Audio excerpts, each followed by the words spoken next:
There was that case ना, senior citizen उसको बोला कि आपका आईडी यूज हुआ था पहलगांव के केस में और they took away crores of rupees and the guy just panicked and said कि मैंने किया नहीं है, but then he just panicked because somebody spoofed. अब ये educated people are falling into that trap of doing this. जैसे आपने कहा कि don't put information out कि मैं बोर्ड कर रही हूँ या मैं वहाँ जा रही हूँ.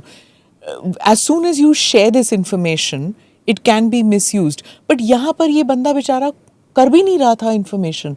But those people already knew कि ये अकेले रहते हैं, इनके बच्चे कहीं और हैं और वो कभी कभी बाहर निकलते हैं, he is a loner and all this they knew and they knew how to exploit. तो जब आपको कॉल आता है तो वो क्रिमिनल का पहला अटेम्प्ट नहीं होता, वो यूपीएससी का थर्ड अटेम्प्ट होता है. पहला अटेम्प्ट जो होता है उसमें वो रेकी करता है, वो आपके बारे में सब कुछ पता करता है. जो क्रिमिनल्स हैं उनको आपके बारे में ऑलरेडी बहुत सारी डिटेल्स होती हैं.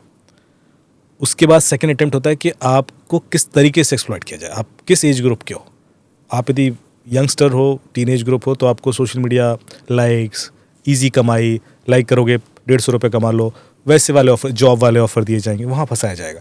यदि आप 30 से 50 के बीच में हो तो आपको इन्वेस्टमेंट स्कीम ऑफर की जाएंगी, क्रिप्टो इन्वेस्टमेंट. देखिए पैसा क्योंकि उसको पता है कि ये 5-6 लाख 10 लाख कमा चुका है, अब इसको करोड़ 2 करोड़ कमाने हैं, तो उसको वहाँ फंसाया जाएगा कि देखो ईजी कमा लोगे, ये देखो ऐसे करके, तो उसको इन्वेस्टमेंट में फंसाया जाएगा. जब आप 60 से ऊपर चले जाओगे तो आपको डिजिटल अरेस्ट के केसेस हैं, बच्चा फंस गया आपका, वैसे डराया जाएगा. तो आपको किस अटैक वेक्टर से लूटना जाना है, इसकी तैयारी बहुत पहले हो चुकी होती है. उनके पास वो सारी इन्फॉर्मेशन होती है जैसे वो आपको और कॉर्नर कर सकें.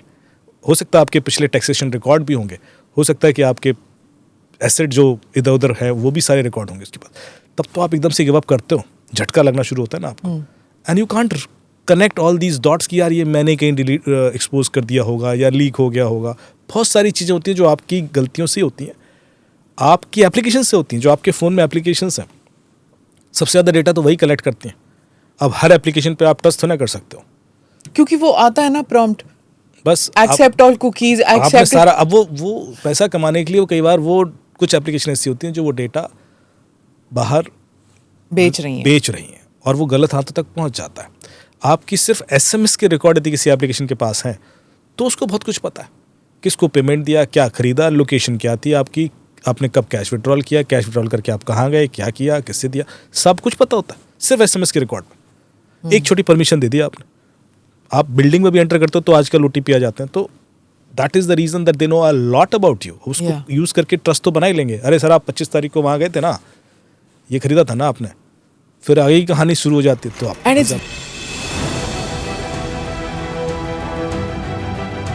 नमस्ते, जय Hind. You're watching ANI podcast with Smita Prakash. अगर हम उसको मस्जिद कहेंगे तो फिर विवाद होगा. इशू है, टूटा है क्या भारत? 400 पार का मतलब ये है कि संविधान खतरे में है. क्या हम लोग ये निर्देश देते हैं कि फला को गिरफ्तार करके जेल डाल दो? वही तो कह रहे हैं सब. ये बेबुनियाद निराधार आरोप. सच्चा सुनना चाहो देखो स्मिता प्रकाश ANI, it does not lie.